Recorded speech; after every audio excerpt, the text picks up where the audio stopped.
Hey guys, कैसे हैं आप सब। तो गॉब्लिन, नाइनटेल फॉक्स और सभी अर्बन लेजेंड्स के बाद एक कोरियन ड्रामा हमारे लिए डेविल को लेकर आ गया है। जिस शो को आज मैं एक्सप्लेन करने वाली हूँ वो एक फेमस टीवी सीरीज है जिसका नाम माय डीमन है। ये एक फैंटेसी शो है जो आपको जरूर पसंद आएगा। ड्रामे की शुरुआत में हमें बताया जाता है कि डीमन एंशिएंट डामाई वर्ड से निकला है, जिसका मतलब शेयर द सेम फेट है, यानी सेम किस्मत को शेयर करना। शुरुआत में डीमन इंसानों के बीच ही रहा करते थे और गार्डियंस की तरह उन्हें प्रोटेक्ट करते थे। एक लड़की को दिखाया जाता है जो हमारे शो की फीमेल लीड है। वो किसी से डर कर भाग रही थी। रात हो रही थी और हर तरफ धुंध फैली हुई थी। वो मन में खुद से सवाल कर रही होती है कि कौन उसका दोस्त है और कौन दुश्मन। कहीं सभी उसके दुश्मन तो नहीं है। क्या उसके सामने से जो इंसान आ रहा है वो डीमन है या एंजल? क्या वो इसे बचाने आया है या डिस्ट्रॉय करने आया है? सामने से जो लड़का इस लड़की की तरफ बढ़ रहा था उसे पूरा नहीं दिखाते और पहुंच जाते हैं 200 साल पहले, जहां एक कैंप में चर्च के फादर सब लोगों के साथ प्रे कर रहे होते हैं। वो लोगों को बता रहे होते हैं कि ये इविल स्पिरिट्स हमें गॉड से जुदा कर देते हैं, तो उनके बहकावे में मत आना। लेकिन तभी ही वहाँ काले ड्रेस को पहना लड़का एंटर होता है। उसने हुड से अपना सर भी कवर करा हुआ था, इसलिए उसकी शक्ल किसी को दिखाई नहीं देती। वो होली वाटर में हाथ डालता है तो उसमें से रोजेस बाहर आ जाते हैं। वो एक रोज को हाथ में लिए आगे बढ़ते रहता है। ये लड़का हमारी स्टोरी का मेन लीड गुवॉन है। उसके हाथ पे एक क्रॉस का निशान है। जैसे जैसे वो आगे बढ़ता है पहले तो सारी कैंडल्स बुझ जाती हैं, फिर वो हर तरफ खून से एक वर्ड्स लिख देता है जो देखकर वहाँ मौजूद लोग भागने लग जाते हैं, ये कहते हुए कि इविल स्पिरिट आ गया है, चलो भागो। सब जा चुके थे, बस फादर और एक बच्चे ही कैंप पे बच गए थे। वो बच्ची गुवान के ऊपर क्रॉस को फेंकती है जिससे इस गुवान के चेहरे से खून निकलने लगता है। वो इस क्रॉस को उठाकर बच्ची की तरफ बढ़ रहा होता है। फादर डर जाता है पर गुवान उस क्रॉस को इस बच्ची के हाथ में रखकर कैंप से चले जाता है। बाहर निकलते ही गुवान एक चुटकी बजाता है जिससे उसका निशान ठीक हो जाता है और एक मैजिक होता है जिससे वो अपना रूप बदलकर उस जमाने के ह्यूमंस जैसा ड्रेस पहन लेता है। गुवान बताता है कि कैथोलिक्स मानते हैं इंसान के 3 तरह के दुश्मन होते हैं, एक इंसान की बॉडी, दूसरी उसकी दुनियावी जिंदगी और तीसरा इविल स्पिरिट्स। वो आदमी अब एक शिप पर पहुंचता है जहां एक मछेरा मछली पकड़ने की कोशिश कर रहा था। काफी दिन से कोई भी मछली उसकी पकड़ में नहीं आई थी, इसलिए वो काफी भूखा था। गुवान वहां जाकर चुटकी बजाता है और पानी में बहुत सारी मछलियां दिखाकर इस मछेरे को लालच देता है। कहता है कि वो उसे सब कुछ दे सकता है अगर मछेरा इससे एक डील साइन कर ले। इस डील के मुताबिक मछेरा 10 साल तक कभी भूखा नहीं सोएगा, लेकिन 10 साल के बाद उसकी बॉडी मर जाएगी और इस मछेरे की सोल वहां जाएगी जहां से गुवान आया है, यानी कि हेल। ये मछुआरा डील साइन कर लेता है ये बोलकर के दुनिया में कौन सा इसकी जिंदगी अच्छी है, हेल इस बेकार जिंदगी से बुरे नहीं हो सकती। और हाँ, डील साइन करने का एक रूल भी है कि डील साइन करने वाले को खून से ही कॉन्ट्रैक्ट पेपर को साइन करना होगा। अब हम फिर से प्रेजेंट टाइम्स में आ जाते हैं जहां उस लड़की को दिखाया जाता है जो शुरुआत में भाग रही थी। इस लड़की का नाम दोही है और ये मेरे ग्रुप की F&B यानी फूड एंड बेवरेज कंपनी की CEO है। मेरी ग्रुप एक बहुत बड़ा ग्रुप है और इसकी डिफरेंट कंपनीज है जिसमें से एक की CEO दोही है और आज इसे बेस्ट CEO अवार्ड मिला है। दोही को सब मेरी ग्रुप की प्रिंसेस के नाम से भी जानते हैं। दोही को उसकी असिस्टेंट मिस शिन एक आर्टिकल लिखाती है जिसमें उनके रीसेंट जूस के बारे में गलत छपा हुआ था। लिखा था कि इनके जूस में एक्स्ट्रा शुगर डाली होती है। दोही कहती है कि जरूर ये काम मेरी ग्रुप के अंदर के ही किसी आदमी का है। वो मिस शिन को इस बारे में पता लगाने को बोलती है। मिस शिन दोही को बताती है कि मैडम जू ने आज दोही के लिए एक ब्लाइंड डेट को अरेंज करवाया है। दोही शादी के नाम से भागती है पर तभी उसे मैडम जू का फोन आ जाता है। मैडम जू मेरी ग्रुप की चेयरवुमन है जो कि हॉस्पिटल में अपना चेकअप करवाने गई थी। वो दोही को ब्लाइंड डेट का रिमाइंड करवाती है। दोही के मना करने पर भी मैडम जू धमकी देती है कि अगर दोही डेट पर नहीं गई तो वो भी चेकअप नहीं कर पाएंगी, इसीलिए दोही को मानना ही पड़ता है। डेट पर जाने से पहले वो मिस शिन से पूछती है कि मैं डेट पर कितनी देर के लिए रुकूं जिससे सामने वाले को ये ना लगे कि मैं रूड हो रही हूँ।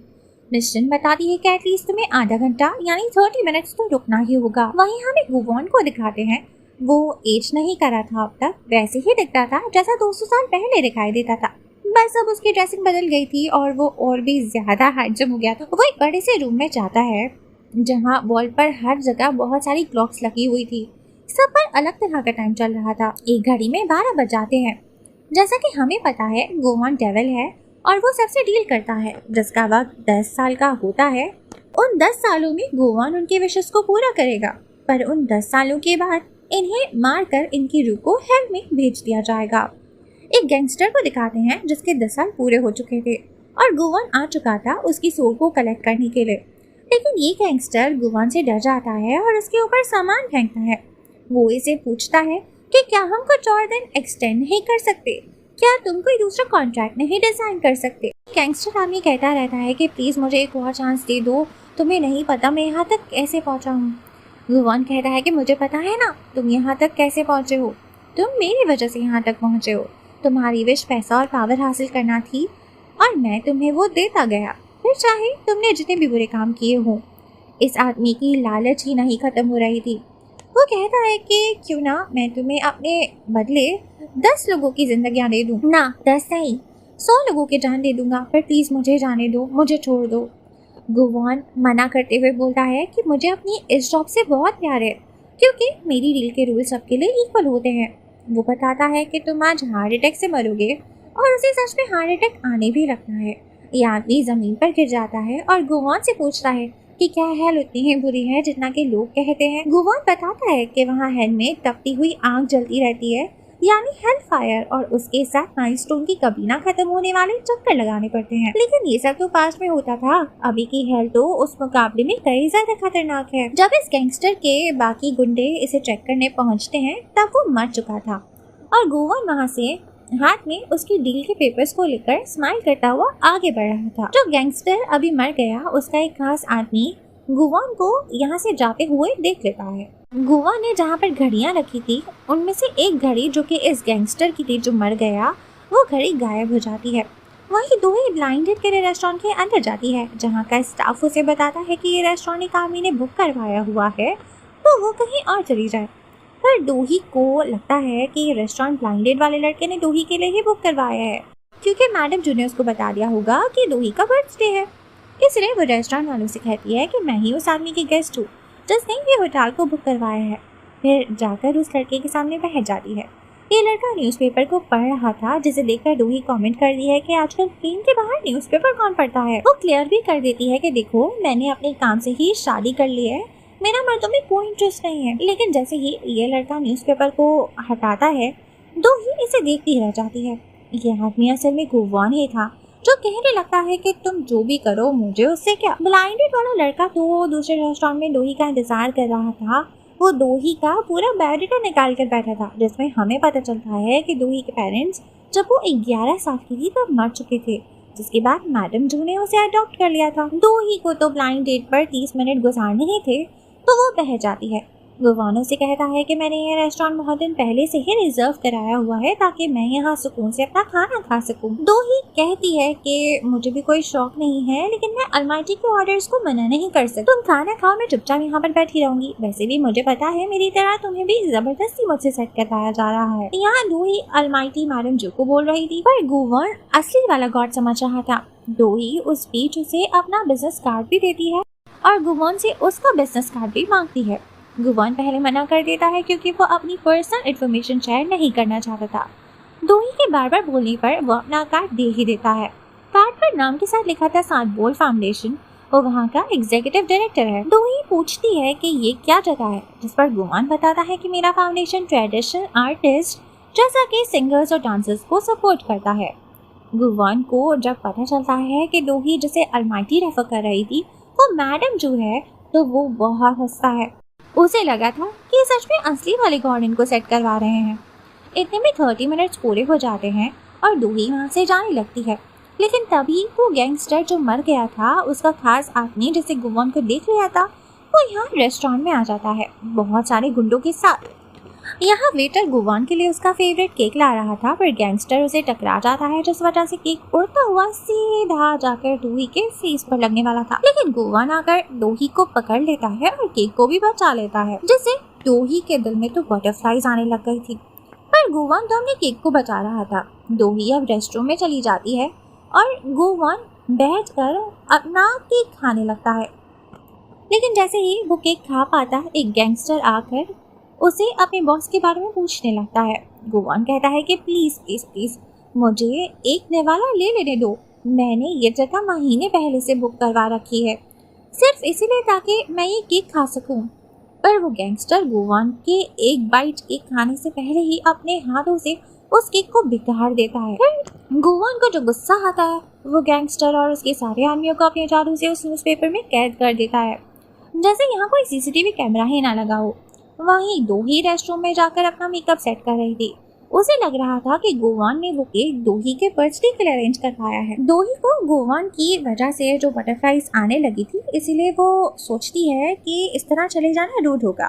वो गुवान के पास जाती है और उसे कहती है कि मैं इस तरह आधे में से छोड़कर नहीं जा रही हूँ, मैं रूड नहीं बनना चाहती। गुवान कहता है कि पार्टी ओवर, तुम जाओ यहाँ से। दोही केक की इस हालत को देखकर सवाल करती है कि मेरे बर्थडे के केक के साथ क्या हो गया। तो गुवान कहता है कि तुम्हें किसने कहा कि ये तुम्हारा बर्थडे केक है और मुझे क्या तुम्हारे बर्थडे से। दोही को बुरा लगता है और वो वहाँ से ये कहकर चली जाती है कि आई होप तुम्हारा बचा कुचा दिन भी बुरा ही गुजरे, और हाँ, तुम जब मुझे नेक्स्ट टाइम मिलो तो इस एटीट्यूड के साथ मुझसे बात मत करना। मैं नहीं चाहती कि किसी को पता चले कि तुम मेरे एक्स हो। दोही के जाने के बाद गुवान उस न्यूज़पेपर को टॉयलेट में डाल देता है और फिर चुटकी बजाता है, जिससे वो सभी गुंडे अखबार से बाहर आ जाते हैं। दोही जब कार में बैठती है तब मिस चिन उसे बताती है कि वो जूस वाला आर्टिकल मेरी एफ&बी के खिलाफ मिस सोहा जो मेरी अपैरल की सीईओ है, उससे पब्लिश करवाया है। दोही को ये जानकर बुरा लगता है। वो कहती है कि ये लोग मुझे सुकून से जीने क्यों नहीं देते। वो मैडम जू के बच्चों की बात कर रही है। हमें 1 साल पहले का एक फ्लैशबैक दिखाया जाता है जब मैडम जू का बर्थडे था। वो 70 साल की हो चुकी थी। मेरी ग्रुप की शुरुआत मैडम जू ने ही करी थी। मेरी ग्रुप कोरिया की टॉप 10 कंपनीज में से एक है जिसमें अभी इंटरनल पावर स्ट्रगल चल रहा है। बर्थडे में मैडम जू का बेटा नो सुक मिन और उसकी वाइफ भी आए हुए थे अपने बेटे नो दो ग्योंग के साथ। उनका बेटा थोड़ा अजीब है। मैडम जू की एक बेटी भी है, सू आहान। ये वही है जिसने दोही के जूस के खिलाफ आर्टिकल पब्लिश करवाया था। इसे पेरिस बहुत पसंद है और वो ऐसे ही प्रिटेंड करती है जैसे वो कोरिया में नहीं पेरिस में रहती हो। उसके 2 बच्चे भी हैं, ऑस्टिन और जस्टिन। उसका हस्बैंड भी है जो कि एक प्रोफेसर है और वो कभी नजर नहीं आता, इसीलिए सब उसे यूनिकॉर्न कहते हैं। मैडम जू का एक नेफ्यू भी है, सियाओ खान, जो हमेशा मैसी सा दिखता है, जैसे जल्दी जल्दी से बस उठकर कपड़े पहनकर आ गया हो। वो फाइनेंस वगैरह के काम देखता है। उसके पेरेंट्स वर्ल्ड टूर करते रहते हैं, उन्हें घूमना पसंद है। Flashback over. दोही बताती है कि वो इन सब से रिलेटेड भी नहीं है, लेकिन वो सब लोग इसे वायरस जैसा समझते हैं। उसे अभी एक कॉल आती है मेरी फाइनेंशियल टीम के हेड की, जो बताता है कि उसके पास एक इन्फॉर्मेशन है जो दोही को मेरी ग्रुप की अगली चीफ वुमेन बना सकता है, और अगर इन्फॉर्मेशन वो जानना चाहती है तो इसे आकर मिले। लेकिन दोही इन सब में इंटरेस्टेड ही नहीं थी और उसे मैडम जू का भी मैसेज आता है जिसमें लिखा था मेरा टाइम हो गया है, अब मैं तुमसे हेवन में मिलती हूँ। इस बात से दोही डर जाती है और भागते हुए मैडम जू के पास जाती है। मैडम जू होश में नहीं थी, इसलिए दोही रोने लग जाती है और कहती है कि आप मुझे छोड़कर नहीं जा सकती। इतने में मैडम जू उठ जाती है। वो बस सो ही रही थी। दोही मैडम जू पर बहुत गुस्सा होती है कि आपने मुझे ऐसा मैसेज क्यों करा। इस पर मैडम जू एक केक निकाल के कहती है सरप्राइज। दोही कहती है कि सरप्राइज नहीं, शौक है। मैडम जू उसे उसकी ब्लाइंड डेट के बारे में पूछती है, जिस पर दोही बताती है कि उसकी डेट अच्छी नहीं रही। जिस पर मैडम जू समझाती है कि सिर्फ शक्ल और सूरत इम्पोर्टेंट नहीं होते। इस पर दोही कहती है कि जिस बंदे से मैं मिली थी उसकी शक्ल तो अच्छी थी। जिस पे मैडम जू ब्लाइंडेड वाले लड़की का प्रोफाइल निकाल कर देखने लगती है, जो दिखने में इतना हैंडसम नहीं था। जब दोही उसकी फोटो को देखती है तो उसे रियलाइज होता है कि ये वो लड़का है ही नहीं जिससे वो डेट पर मिली थी। वो मैडम जू को बताती है कि जिस लड़के से वो मिली थी उसका नाम गुवान है। वो मैडम जू को उसका कार्ड भी दिखाती है। यहाँ मिस चिन भी आकर कंफर्म करती है कि मैच मेकर ने गलती से हमें गलत रेस्टोरेंट का पता बता दिया था, जिससे कंफर्म हो जाता है कि दोही गलत लड़के के साथ डेट पर चली गई थी। मिस चिन गुवान को फोन लगाकर दोही की तरफ से उसका टाइम वेस्ट करने के लिए माफी मांगती है और कंपनसेशन ऑफर करती है, लेकिन गुवान नो थैंक यू बोल के फोन को काट देता है। मिस चिन का फोन लाउड स्पीकर पे था। गुवान का एटीट्यूड देखकर मैडम जू कहती है कि ये तो मैच मेड इन हेल था। वो दोही से कहती है कि कि मैं तुम्हारे लिए दूसरी ब्लाइंड लीड अरेंज करवा देती हूँ। मैडम जो अब दोही को केक कट करने का बोलती है, पर दोही उन्हें रिमाइंड करवाती है कि मैं अपना बर्थडे सेलिब्रेट नहीं करती। मैडम जो कहती है कि उन्हें पता है, इसलिए तो वो हर साल कोशिश करती हैं ताकि पास्ट को बुलाकर दोही अपना बर्थडे सेलिब्रेट करे। मैडम जो के इंसिस्ट करने पर दोही केक काट लेती है। फिर मैडम जो दोही को फिर से समझाती है कि उसे अब शादी कर लेनी चाहिए, लाइफ गुजारने के लिए पार्टनर जरूरी होता है। मैडम जो उसे कपल रिंग्स का एक सेट गिफ्ट में देती है और दोनों रिंग्स उसे पहना देती है। कहती है कि जब उसे पार्टनर मिल जाए वो ये रिंग उसे पहना दे। दोही अब यहाँ से चली जाती है। वो सो आहान से मिलना चाहती थी ताकि उस जूस के बारे में उससे बात कर सके। आखिर आर्टिकल उसी ने पब्लिश करवाया था। मिस शिन दोही को उस होटल का एड्रेस देती है जहाँ सो आहान का स्टे था। दोही मिस शिन से गाड़ी की चाबी मांगकर कहती है कि मैं खुद ही चली जाऊंगी। मिस शिन यूजुअली इतनी आसानी से दोही को अकेले नहीं जाने देती, पर आज मिस शिन ने बहुत आसानी से चाबी दोही को दे दी। दोही ये देखकर कहती है कि उसे लगा था कि मिस शिन उसे अकेले नहीं जाने देगी, जिस पर मिस शिन बोलती है कि मैं तो आपकी लॉयल हूँ और हर बात मानती हूँ। अब हमें इस मेरी ग्रुप के फाइनेंस हेड को दिखाते हैं जो अब तक दोही का इंतजार कर रहा था। तभी वहाँ पर एक आदमी जिसकी गर्दन पर निशान था वो इस फाइनेंस हेड को मार देता है। दोही जब उस होटल पहुँचती है तो सो आहान वहाँ से जा चुकी थी, इसलिए दोही वहाँ पर एक बीच था वहाँ पर चली जाती है। वो इस बीच पे अपने बचपन में आया करती थी अपने पेरेंट्स के साथ। वो यहीं रात तक बैठी रहती है, ड्रिंक करती है और पेरेंट्स के साथ गुजारे पल को याद करती है। 12 बज चुके थे। दोही दिल में कहती है कि चलो फाइनली मेरा कर्ज बर्थडे खत्म हुआ। दोही ने अल्कोहल पी रखी थी, इसलिए वो ऐप से ड्राइवर को बुक करती है। ड्राइवर आ जाता है और दोनों कार पे बैठ जाते हैं। अचानक कार के बटन्स लॉक हो जाते हैं तो दोही अपने फोन को देखती है, जिसके मुताबिक उसका बुलाया हुआ ड्राइवर अभी पहुंचा भी नहीं था। वो समझ जाती है कि ये जो आदमी ड्राइव कर रहा है वो इसे मारने आया है। वो पूछती है कि तुम कौन हो। इतने में ये आदमी पीछे आकर दोही के मुंह पे हाथ रखकर उसे मारने की कोशिश करता है। दोही उसे धक्का देने की बहुत कोशिश करती है। गाड़ी का डोर भी ओपन हो जाता है, लेकिन फिर दोही बेहोश हो जाती है। तब ये आदमी आगे वाली सीट पे कोई वेपन लेने जाता है। जब वो वापस आता है तो दोही उसे मुक्का मारकर गाड़ी से भाग जाती है। ये वही आदमी है जिसने थोड़ी देर पहले फाइनेंशियल टीम के हेड को मार दिया था। थोड़ा गुवॉन के बारे में जानते हैं। उसकी सानवोल फाउंडेशन में काफी सारे लोग काम करते हैं, जिनमें से 2 इम्पोर्टेंट कैरेक्टर्स हैं।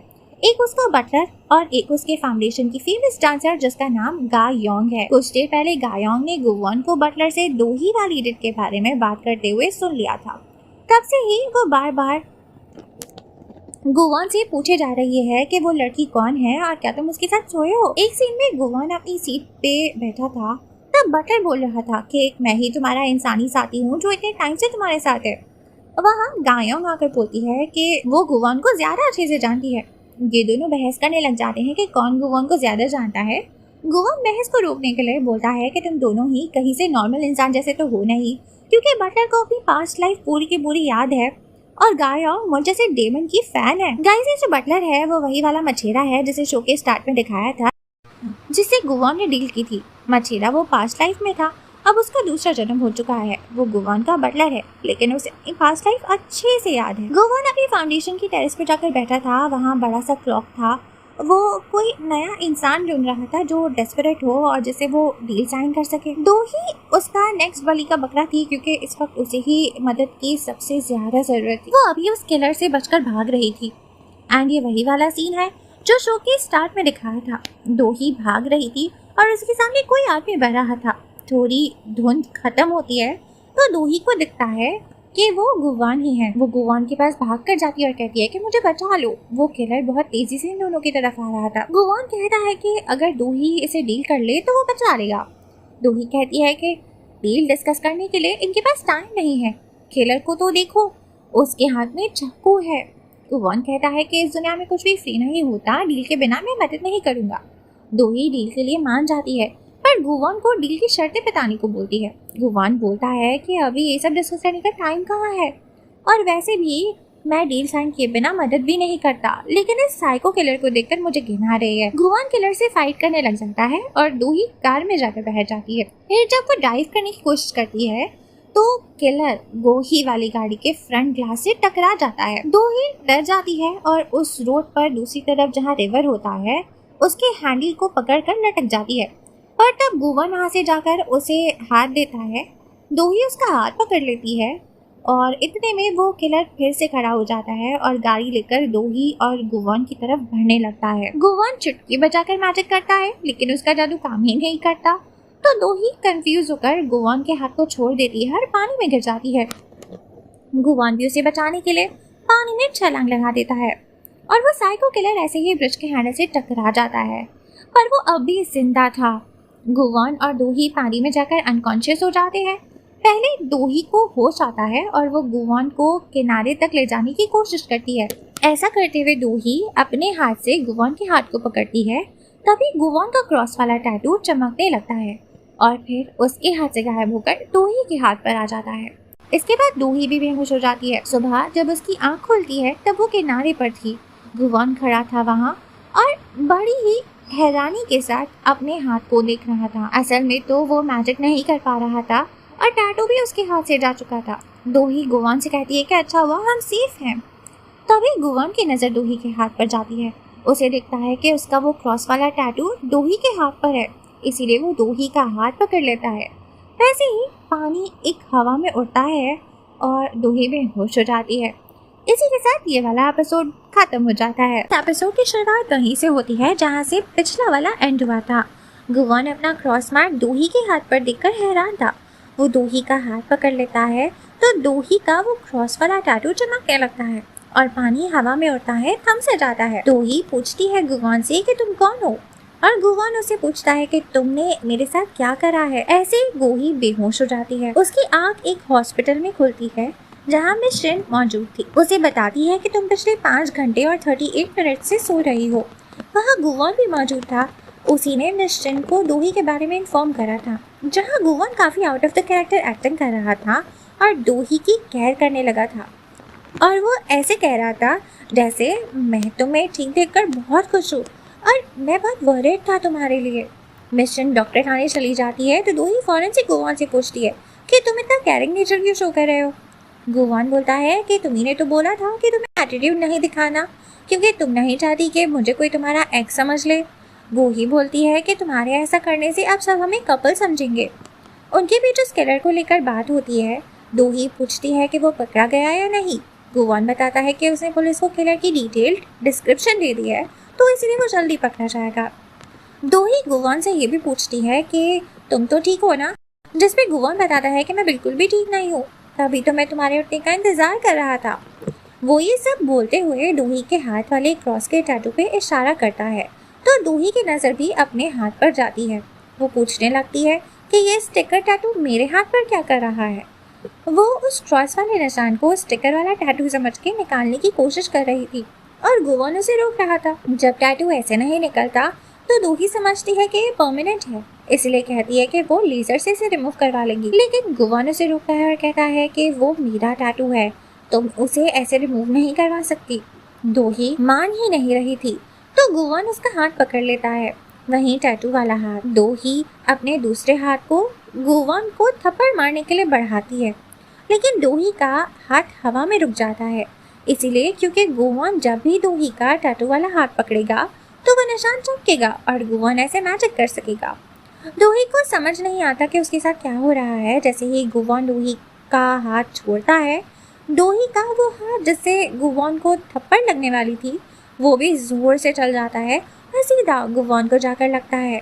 ये इतना जोरदार था कि गुवान बेड की एक तरफ खड़ा था, लेकिन थप्पड़ के बाद वो दूसरी तरफ जा गिरता है। उसके फेस पे थप्पड़ का निशान छप जाता है।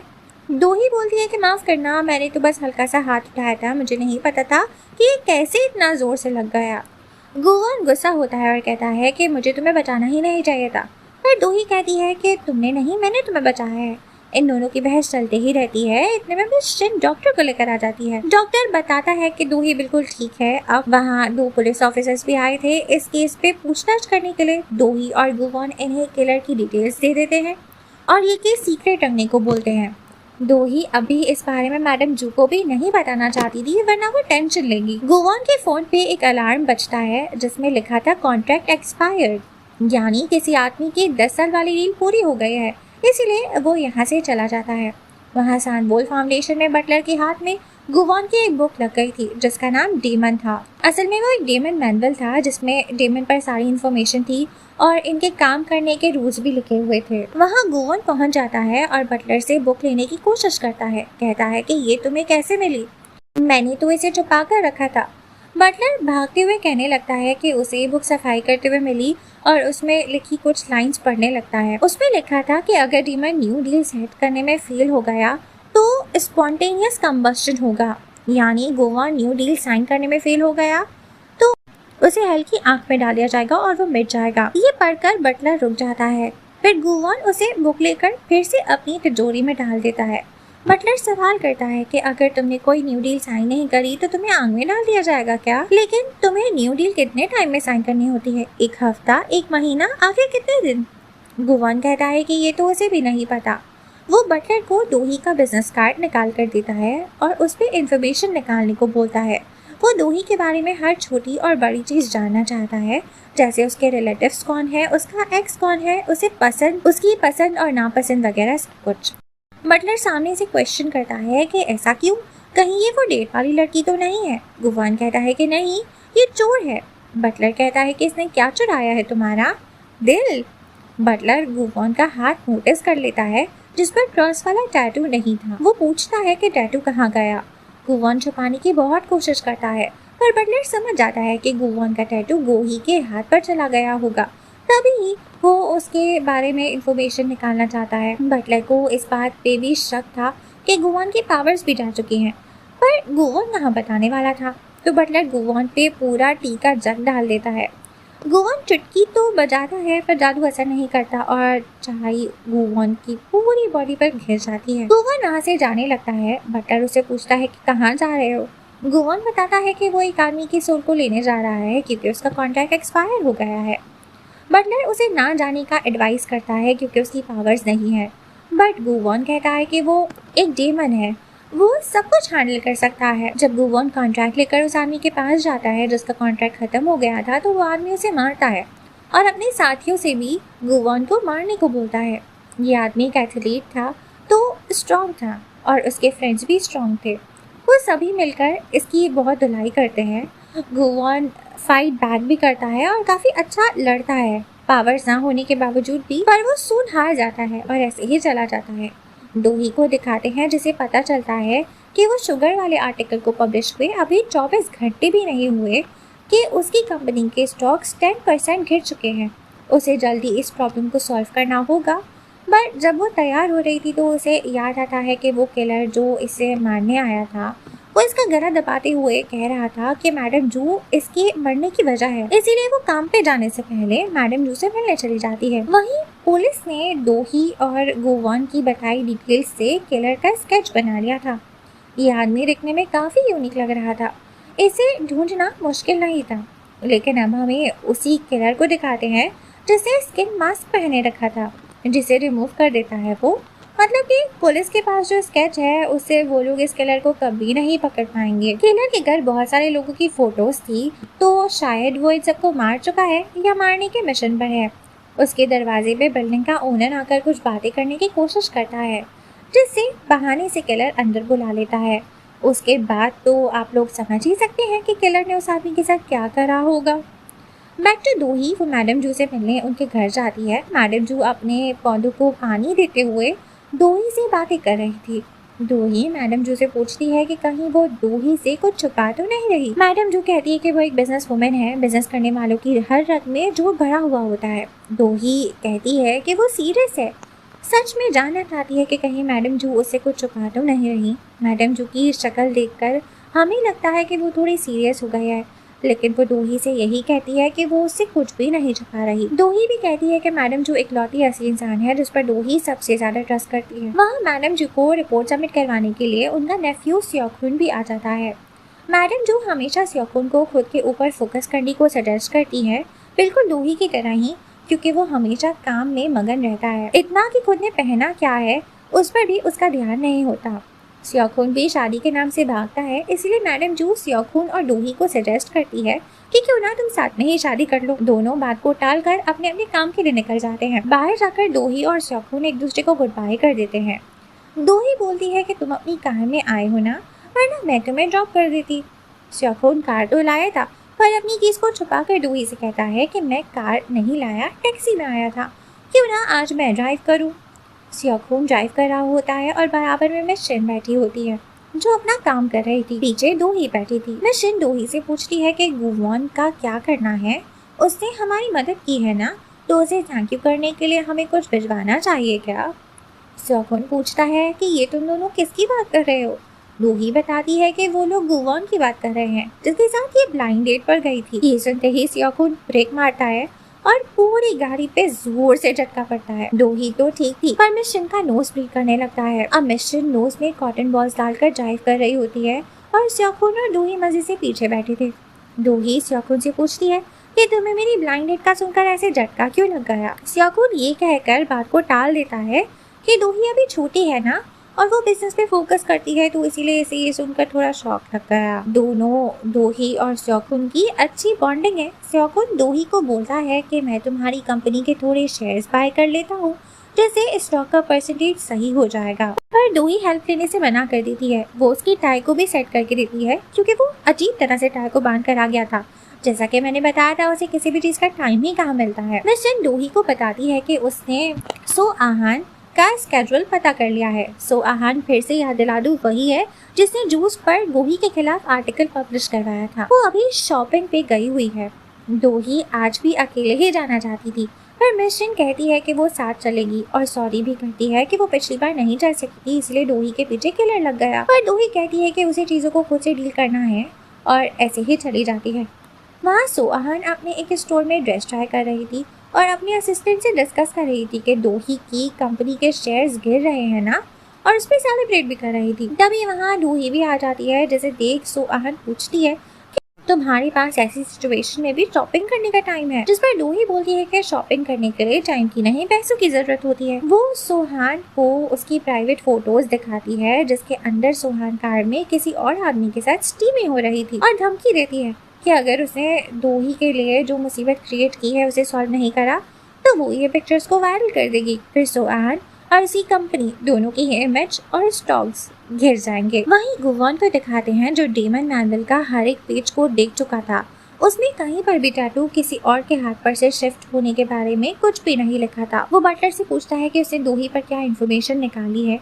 बटलर डोही की इन्फॉर्मेशन गुवॉन से शेयर करके बताता है कि डोही के पापा इंजीनियर थे और मदर सैलून की ओनर। उसके पापा ने मैडम जू के साथ मेरी ग्रुप को फाउंड करा था। उनकी डेथ के बाद मैडम जू ने डोही को अडॉप्ट कर लिया। डोही के पेरेंट्स की डेथ 17 साल पहले एक कार एक्सीडेंट में हो गई थी, जब डोही 11 साल की थी। डोही बहुत स्मार्ट और इंटेलिजेंट है। वो एक टॉप स्टूडेंट रह चुकी है और उसने कॉलेज से भी जल्दी ग्रेजुएट कर लिया था। जब वो कॉलेज में थी तब उसने एक कंपनी खोली और 7 साल के अंदर उसने उस कंपनी को कोरिया की टॉप कंपनी बना दिया। आज वही कंपनी मेरी F&B है। इतनी सब इन्फॉर्मेशन हासिल करने के बाद भी गुवॉन की प्रॉब्लम सॉल्व नहीं होती है। उसे उस आदमी की सूट को जल्द से जल्द हेल्प भेजना था, जिसका कॉन्ट्रैक्ट आज एक्सपायर हो गया था। इसीलिए वो बटलर को बोलता है कि अब मैं वही करूँगा जिसमें मैं बेस्ट हूँ, और वो है इंसान को बहकाना। यहाँ गुवॉन के जाने के बाद बटलर अपने आप से सवाल करने लगता है कि माना गुवॉन बहकाने में माहिर है, पर अब तो उसकी पावर्स चली गई है ना, अपनी पावर्स के बिना वो कैसे कुछ भी कर पाएगा। तभी गायोंग वहाँ आ जाती है और बटलर से पूछती है कि गुवॉन की पावर्स कैसे चली गई। बटलर बोल देता है कि उसका टैटू और उसकी पावर्स उस डेट वाली लड़की में शिफ्ट हो गई है। बटलर अपने ख्यालों में इतना घूमता कि उसे पता ही नहीं चला कि यहाँ पर गायोंग मौजूद है। अब उसे गायोंग को पूरा सच बताना पड़ जाता है। दूसरी तरफ उनका बॉस गुवॉन कार में बैठते ही डोही को फोन करके बोलता है कि उसे मिलना चाहता है वो, क्योंकि वो बहुत बीमार है और डोही ही उसकी प्रॉब्लम्स का सॉल्यूशन है, वो उसे सॉल्व कर सकती है। डोही मान जाती है। जब गुवॉन उसके पास जाता है तो डोही उसे कुछ पैसे देकर टाइम वेस्ट करने के लिए सॉरी बोलती है। इतने सारे पैसों को देखकर गुवॉन भी थोड़ा ललचा जाता है, पर कहता है कि उसे पैसों की नहीं, डोही के टाइम की ज़रूरत है, क्योंकि ये बीमार है और इसके सिम्टम्स डोही के साथ जुड़े हुए हैं। डोही गुवॉन के साथ वक्त बिताने के लिए मान जाती है। वो दोनों कार में बैठ जाते हैं। गुवॉन कार को ड्राइव कर रहा होता है और डोही का हाथ मांगता है। डोही अपना एक हाथ देती है तो गुवॉन उसे कहता है कि उसे ये वाला नहीं, वो वाला हाथ चाहिए, टैटू वाला हाथ। गुवॉन के हाथ में जैसे ही डोही का टैटू वाला हाथ आता है तो वो टैटू चमकने लग जाता है। फिर गोवन गाड़ी की स्पीड तेज करके उस एथलीट के पास लेकर जाता है जिसका कॉन्ट्रैक्ट आज एक्सपायर हो गया था। गोवन कार के शीशे से ही उस कॉन्ट्रैक्ट खत्म होने वाले आदमी पे मैजिक करता है और फिर उस आदमी की सांसें रुकने लग जाती हैं, वो मर जाता है। फिर गोवन गाड़ी लेकर आगे निकल जाता है। दोही को कुछ समझ नहीं आया होता है। वो दोही का हाथ छोड़ देता है और दोही को बताता है कि वो बस उसके दोस्त हैं और वो उनके साथ मजाक कर रहा था। अब वो दोही को रिवर के पास पार्किंग में ले जाता है जहाँ पर सभी कपल्स गाड़ी में इंटीमेट होते रहते हैं। वो एक ऐसा ही स्पॉट था जहाँ पे बस कपल्स आकर इंटीमेट होते रहते थे अपनी अपनी गाड़ियों में। दोही को लगता है कि गोवन उसके साथ भी यहाँ इंटीमेट होना चाह रहा है, तो वो कहने लगती है कि इस तरह पब्लिक प्लेस पर उन्हें ये सब नहीं करना चाहिए। पर गोवन तो गाड़ी से बाहर निकलकर दोही को भी बाहर आने कहता है। दोही को लगता है कि गोवन गाड़ी के बाहर जाकर इंटीमेट होना चाहता है। दोही उसे बोलती है कि ऐसे पब्लिक प्लेस पर सब करना गलत बात होती है, क्राइम है, हमें सजा हो सकती है। गोवन उसे बोलता है कि रिवर के पास टहलना कब से क्राइम हो गया। दोही का दिमाग कहीं और ही चल रहा था। फिलहाल रिवर के पास पहुंचकर गोवन दोही का हाथ पकड़ लेता है और पूछता है कि क्या तुम कुछ देर के लिए अपनी सांसें रोक सकोगी। दोही को लग रहा था कि गोवन इसे किस करने वाला है, पर ऐसे नहीं होता। गोवन तो दोही को लेकर पानी में गिर जाता है और उसके टैटू वाले हाथ को टाइटली पकड़ लेता है। उसे लग रहा था कि ऐसा करने से टैटू दोही के हाथ से बाहर निकलकर गोवन के हाथ पर दोबारा आ जाएगा, पर जब ऐसा नहीं होता तो गोवन समझ जाता है कि रीज़न कुछ और है। दोही गोवन से अपना हाथ छुड़वाकर वापसी पानी के बाहर आ जाती है। गोवन भी अब बाहर आ गया था। दोही उसके ऊपर चिल्लाने लगती है, कहती है कि आज मैं 2 बार पानी में गिरी और मरते मरते बची हूँ तुम्हारी वजह से। ऊपर से कोई साइको किलर मेरे पीछे पड़ गया है और वो पता नहीं मुझे क्यों मारना चाहता है। अगर तुम्हें मुझे पानी में डालना ही था तो बता देते ना, ताकि मैं प्रिपेयर हो जाती। गोवन बोलता है कि अगर मैं तुम्हें बता देता तो तुम मना कर देती। दोही पूछती है कि आखिर तुम क्या करना चाहते थे। गोवन कुछ नहीं कहता। दोही कार से अपना बैग निकालती है, कैब बुक करवाती है और वो पैसे वाला एनवेलप गोवन के ऊपर फेंककर चली जाती है, ये बोलते हुए कि अब दोनों के बीच जो भी उधार था वो पूरा हुआ। वहीं गोवन उस एनवेलप को वहीं जमीन पर छोड़कर अपनी गाड़ी में बैठ जाता है, पर बटलर वहां आ जाता है और वो एनवेलप को उठाकर गोवन के साथ गाड़ी में बैठ जाता है।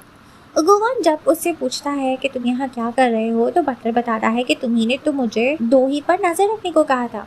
अब सीन गायोंग पे शिफ्ट होता है, जिसे बटलर ने गोवन के टैटू वाला सारा सच बता दिया था कि वो दोही के हाथ पर शिफ्ट हो गया है। गायोंग दोही को इंटरनेट पे सर्च करती है, फिर अपनी तलवारों को उठाती है और थिएटर रूम में जाकर परफॉर्मेंस करने लगती है। ये प्रॉप वाली तलवारें हैं जो ट्रेडिशनल डांसर्स को यूज करनी होती हैं जस्ट फॉर परफॉर्मेंस पर्पस। उसके परफॉर्मेंस के साथ साथ बैकग्राउंड में कई और सीन्स चल रहे होते हैं जो मैं एक एक करके आप लोग को एक्सप्लेन करती हूँ।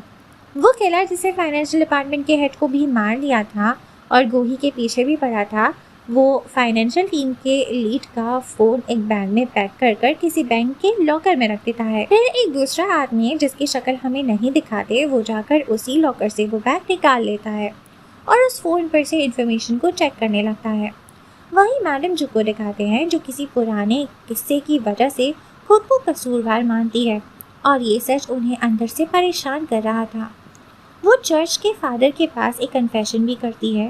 फ्लैशबैक में हमें दिखाया जाता है कि जब दोही के पेरेंट्स का एक्सीडेंट हुआ था तब मैडम जू भी वहाँ पर मौजूद थी। मैडम जू के बड़े बेटे को भी दिखाते हैं जो इस वक्त गन से बर्ड्स का शिकार कर रहा था। उसकी वाइफ को दिखाते हैं जो बटॉक्स ट्रीटमेंट ले रही थी और उसके बेटे को दिखाते हैं जो कई ज़्यादा क्रीपी दिखाई दे रहा था।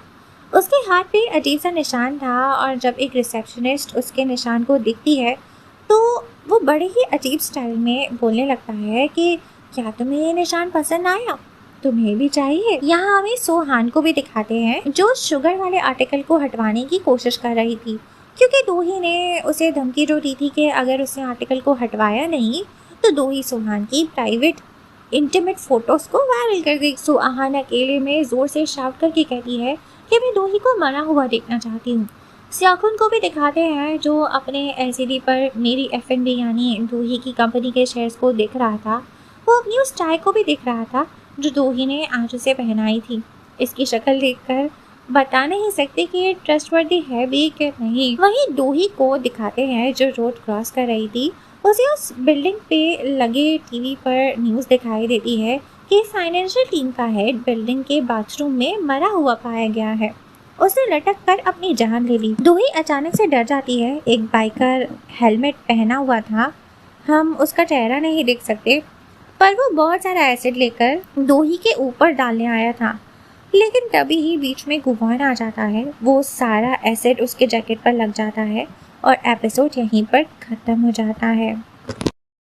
अगर आप लोगों को ये एक्सप्लेनेशन पसंद आई हो और नेक्स्ट पार्ट देखना चाहते हो तो हमें कमेंट्स करके ज़रूर बताना, फिर मैं जल्दी नेक्स्ट पार्ट को भी एक्सप्लेन कर दूंगी। शो का कोई हिंदी डब्ड अवेलेबल नहीं है, इसलिए मैंने ज़्यादा ही डिटेल में एक्सप्लेन कर दिया आप लोगों के लिए। तो अगर आप लोगों को शॉर्ट एक्सप्लेनेशन ज़्यादा पसंद आती है तो मुझे सजेस्ट करना, फिर नेक्स्ट वीडियोज़ में हम ज़्यादा डिटेल्स ऐड नहीं करेंगे।